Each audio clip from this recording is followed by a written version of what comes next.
Hello everyone. Suppose you want output something like this. By selecting only, it should display name, English, and maths marks from this table. So easily you can use over here. Then select the roll number cell. Click on data validation, and here it will be list, and we have to take the list from this. Okay, and then press OK. So now our roll number list is ready. Then next is for name and all this we will have to write the formula.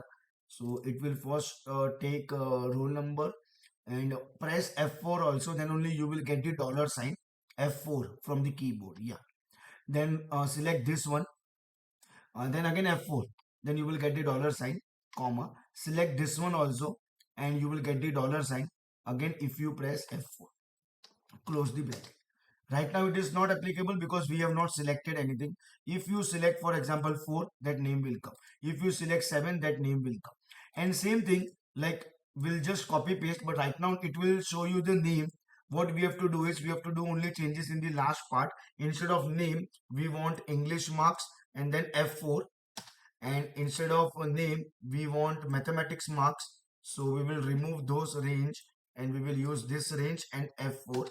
So now if you will select anything, it will reflect on all these cells. See. Thank you everyone.